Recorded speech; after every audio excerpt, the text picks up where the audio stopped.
हमने एक टॉपिक किया था completing the square method. Completing the square method से हमने इसके द्विघात समीकरण के मूल निकालने सीखे थे। उसको हिंदी में हम बोल सकते हैं पूर्ण वर्ग बना के उसके हमने मूल निकालने सीखे थे। इसके आगे हमने उसके एग्जाम्पल्स भी किए थे और उसके कुछ क्वेश्चंस भी किए थे। अब हम उसके आगे कंटिन्यू करेंगे। तो एक्सरसाइज 4.3 का क्वेश्चन नंबर 1 का फर्स्ट पार्ट किया था हमने। उसके आगे क्वेश्चन नंबर 2 इजी है, उम्मीद है आपने कर लिया होगा। हम क्वेश्चन नंबर पार्ट नंबर 3 और 4 से स्टार्ट करेंगे।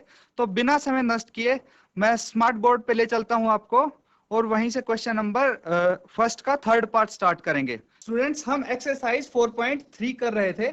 एक्सरसाइज 4.3 का क्वेश्चन नंबर 1 का तीसरा पार्ट करेंगे आज हम।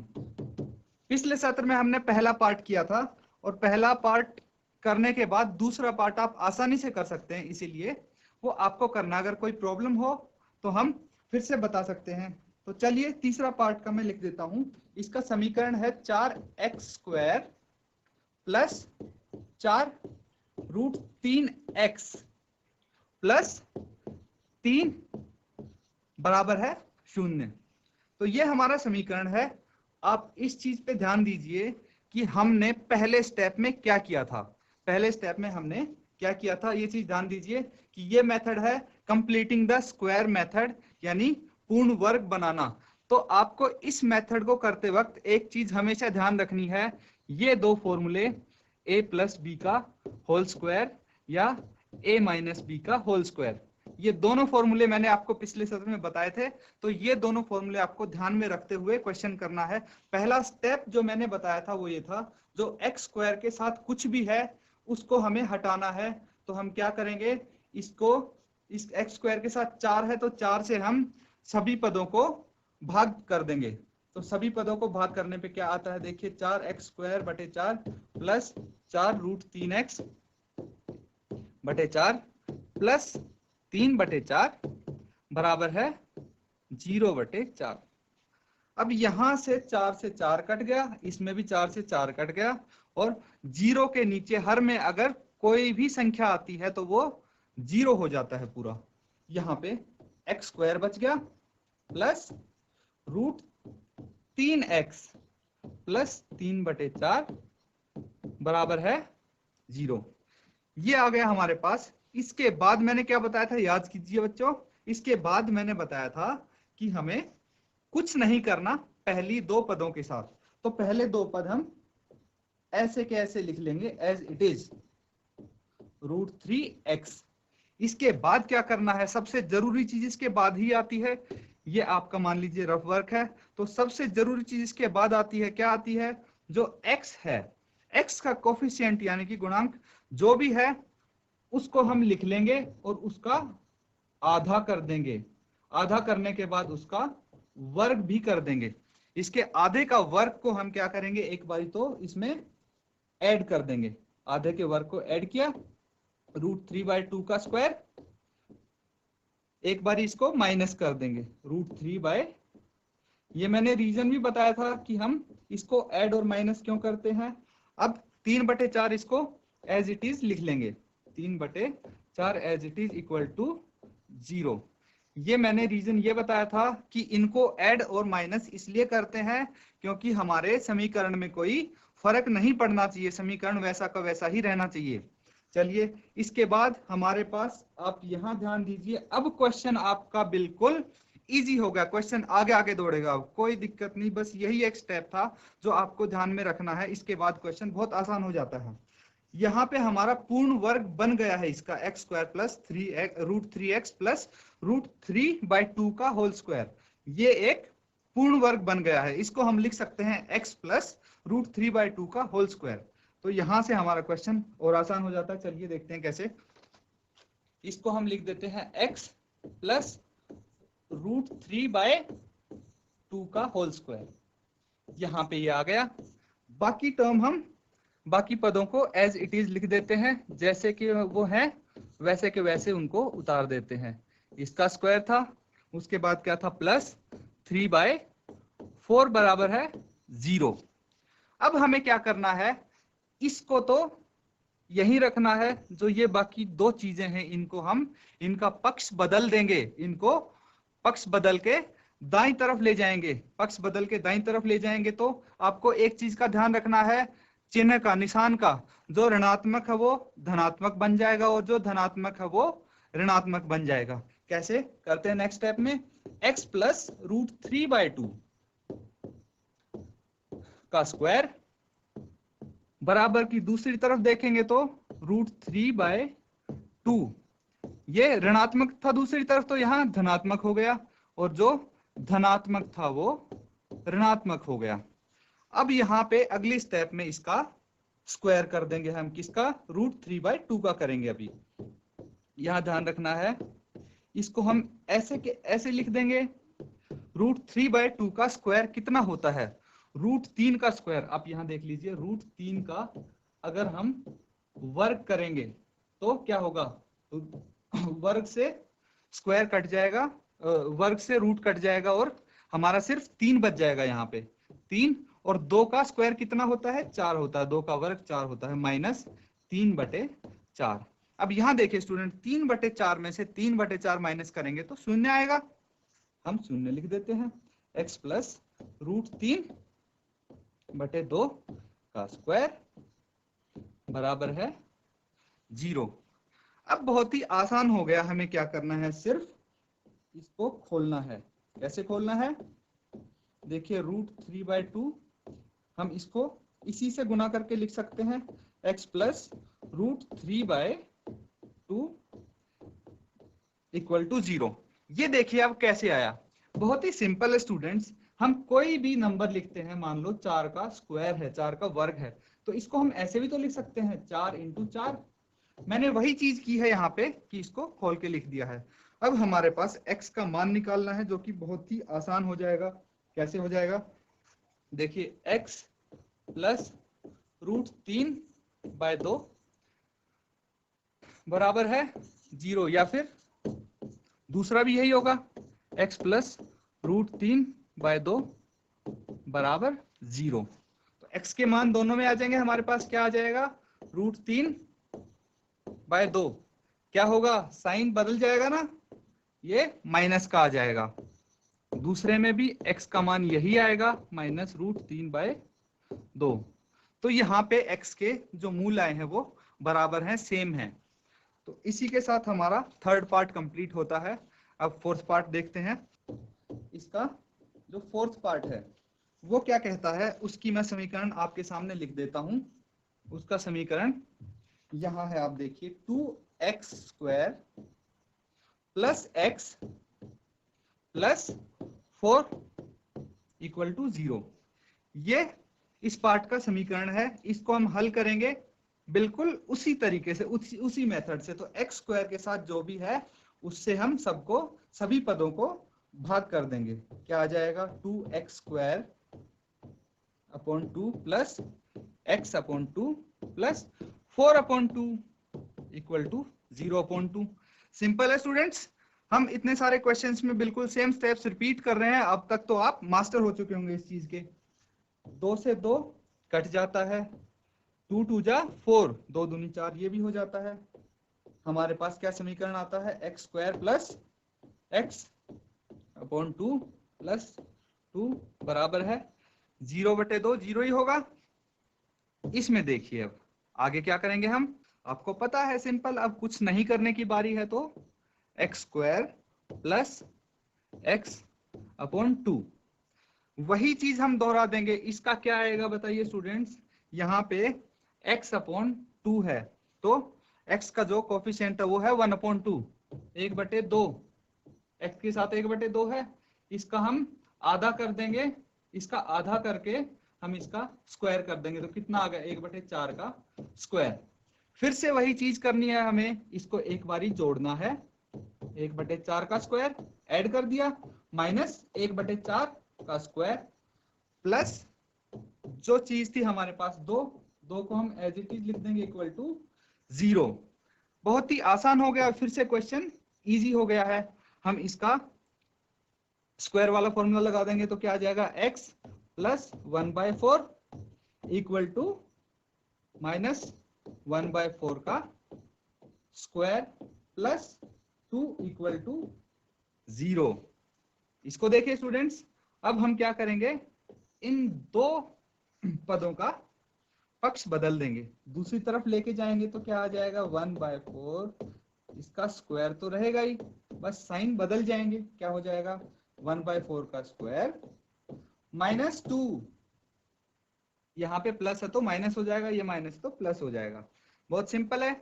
अब इसको आगे कैसे करेंगे हम, इसका हम ये एज इट इज लिख देंगे, हम एज इट इज लिख दिया, क्या आ जाएगा x प्लस 1/4, तो ऐसे कैसे लिख देंगे हम।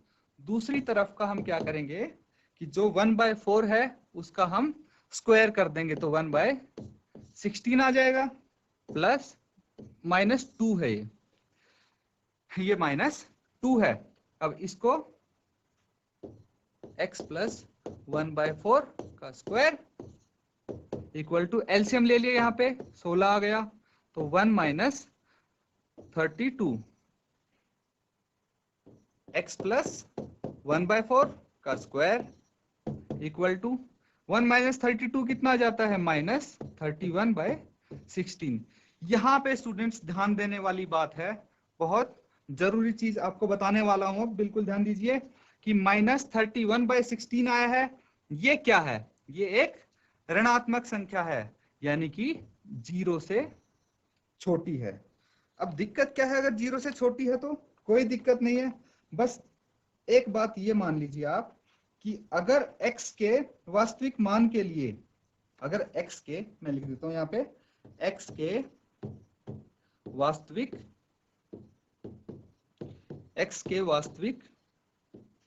मान के लिए,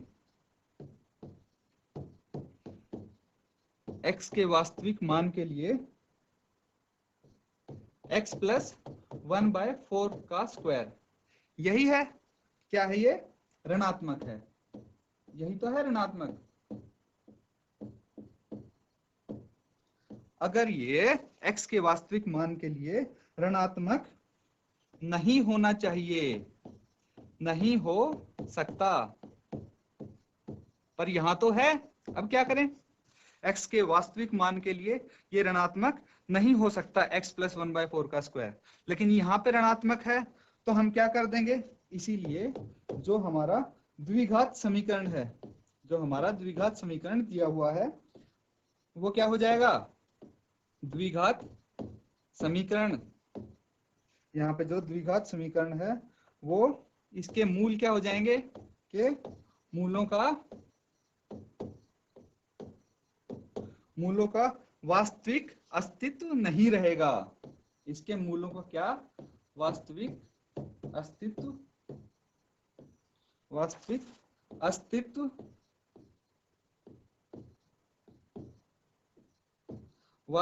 अस्तित्व नहीं रहेगा। यही तो पूछा है हमसे स्टूडेंट्स एग्जाम, इसमें क्वेश्चन में क्या पूछा गया है, अगर इसके समीकरण के वास्तविक मूल हैं तो बताइए, तो इसके तो वास्तविक मूलों का अस्तित्व है ही नहीं। अब स्टूडेंट हम बहुत ही इंपॉर्टेंट फॉर्मूला करने जा रहे हैं इस चैप्टर से रिलेटेड, जिसे बोलेंगे द्विघाती सूत्र, यानी कि क्वाड्रेटिक फॉर्मूला। ये बहुत ही जरूरी फॉर्मूला, क्योंकि इसके आधार पे आपके काफी सारे क्वेश्चंस आने वाले हैं आगे। तो चलिए व्हाइट बोर्ड पे एक बारी हम इस फॉर्मूले को समझते हैं। तो स्टूडेंट्स द्विघाती सूत्र करेंगे हम यहाँ पे,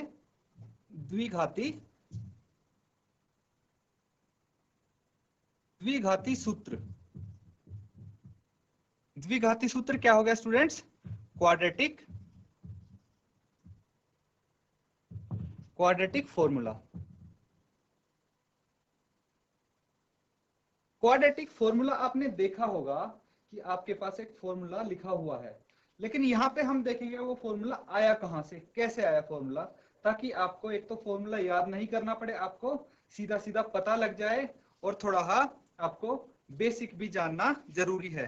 तो चलिए स्टूडेंट्स देखते हैं। सबसे पहले मैं क्या लिखता हूं, एक समीकरण लिख देता हूं जो कि जनरल फॉर्म में है। जनरल फॉर्म में मैं एक समीकरण लिख देता हूं, क्या है ये, ax square plus bx plus c equal to 0। ये समीकरण हो गया एक जनरल फॉर्म में। इसके बाद देखिए स्टूडेंट्स, हम क्या करेंगे, सभी जो हमारे समस्त पद हैं, समस्त पदों को हम क्या करेंगे, ए से भाग दे देंगे। ए से भाग देने पर,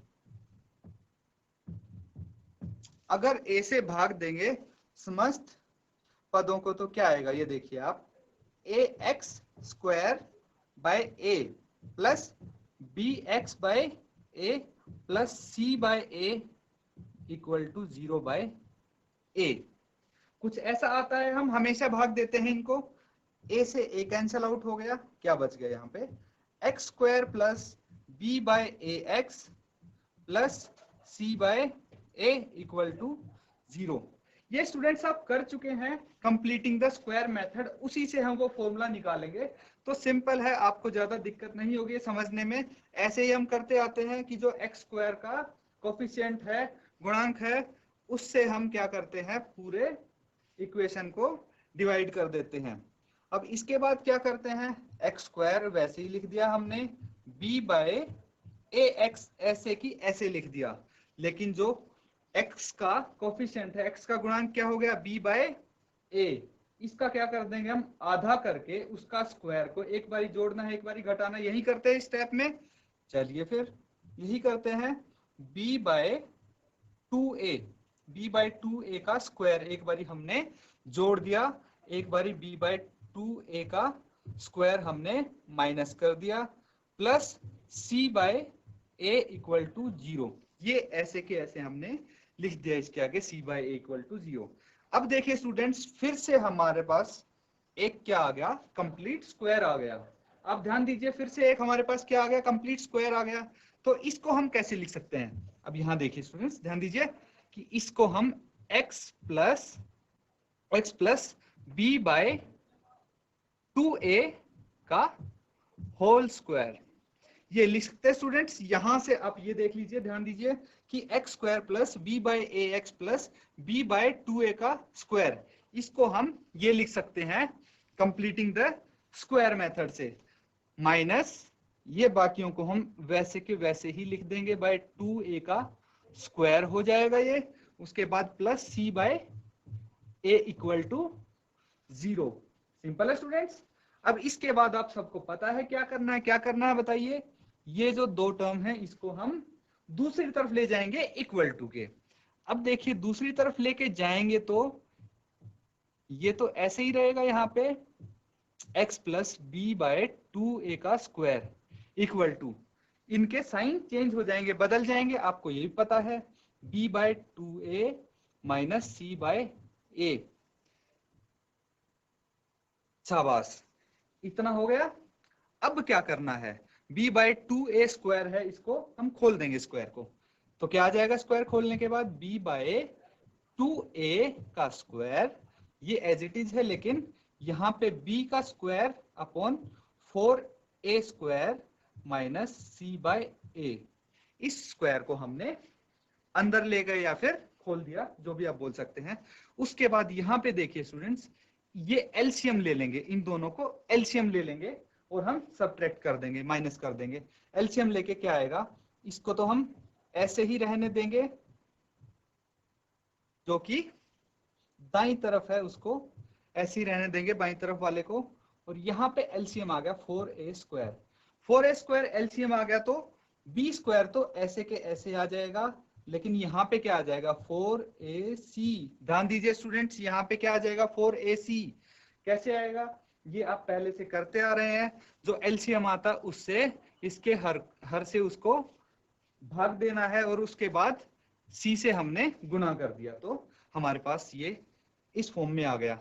अब क्या करेंगे स्टूडेंट्स, अब हम दोनों तरफ क्या करते हैं, वर्गमूल लेते हैं, दोनों तरफ वर्गमूल करते हैं। तो दोनों तरफ अगर वर्गमूल लिया तो क्या आएगा, देखिए p बाय 2a, तो जो इसका वर्गमूल है उससे क्या कट गया, रूट से स्क्वायर कट गया, इस तरफ हम लगा देते हैं रूट, तो b square minus 4ac upon 4a square. शाबाश, ये आ जाएगा हमारे पास। अब क्या करना है, अब देखिए आगे वाले, अब लगभग हमारा फॉर्मूला आ चुका है हमारे पास, बस थोड़ा सा बचा है जो वर्गमूल है नीचे 4a², उसका तो हम वर्गमूल कर सकते हैं, रूट निकाल सकते हैं, क्या आएगा। बाकी को तो हम ऐसे ही लिख देंगे, बाकी को छेड़ना नहीं है, सिर्फ काम की चीज को ही हम टच करेंगे। तो इसमें काम की चीज क्या होगी, b² माइनस 4ac, इसको ऐसे ही छोड़ देंगे। नीचे वाली है काम की चीज 4a², इसको क्या कर देंगे, 4 का रूट कितना होता है ये बताइए स्टूडेंट्स, 2 होता है, और a² का रूट a होता है। अब आपको मैंने बताया था कि किसी का अगर रूट निकालते हैं, वर्गमूल निकालते हैं, तो क्या हो जाएगा, प्लस माइनस का साइन हम लगाते हैं। इस चीज का आप ध्यान रखना स्टूडेंट्स कि प्लस माइनस का साइन हम लगाएंगे। अब देखिए यहाँ पे b/2ax के साथ है, तो हम इसको भी दूसरी तरफ ले जाएंगे इक्वल टू के, x equal to minus b/a हो जाएगा, 2a हो जाएगा, ये plus minus root b² minus 4ac upon 2a। यहाँ एक और चीज हमें आसान मिल गई, क्या मिल गया, दोनों के जो हर हैं, डिनोमिनेटर है वो 2a है, तो 2a एलसीएम आ गया इसका, 2a एलसीएम आ जाएगा। तो यहाँ पे 2a को हम एलसीएम ले लेंगे, तो दोनों को क्या कर देंगे, minus b plus minus root b² minus 4ac एक साथ लिख देंगे हम। इजी है स्टूडेंट्स, आसान है। ये क्या बन गया, आप देखिए, ये हमारे पास क्या आ गया, ये क्वाड्रेटिक फॉर्मूला आ गया। यही होता है quadratic formula, x is equal to minus b plus minus root b² minus 4ac upon 2a। ये हमारा क्वाड्रेटिक फॉर्मूला आ गया। फॉर्मूला आ गया, वेरी गुड। जो ये फॉर्मूला है, इसमें सबसे जरूरी चीज क्या है, b² minus 4ac, b² minus 4ac, ये फॉर्मूला है, आप देख लीजिए। यहाँ पे जरूरी है b² माइनस 4ac। यदि ये b² माइनस 4ac 0 से बड़ा या फिर उसके बराबर होगा, तो ठीक है, ये फॉर्मूला लगा के हम उसके मूल निकाल देंगे। फॉर्मूला लगाया हमने और मूल आराम से निकल जाएंगे, कोई दिक्कत नहीं है। दिक्कत कहाँ आएगी, आप देखिए ध्यान से, दिक्कत वहां आती है अगर b² माइनस 4ac 0 से छोटा हुआ तो क्या होगा, आपको पता होना चाहिए स्टूडेंट्स। अगर b² माइनस 4ac 0 से छोटा हुआ, तो इस समीकरण के जो समीकरण होगा इसके मूल वास्तविक, इसके मूल वास्तविक नहीं होंगे।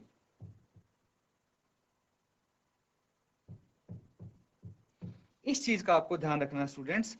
अगर ये 0 से छोटा होगा मतलब क्या हो गया, ऋणात्मक हो गया, और अगर ये ऋणात्मक होगा तो इसके मूल वास्तविक नहीं होंगे। तो आज के लिए इतना ही काफी है।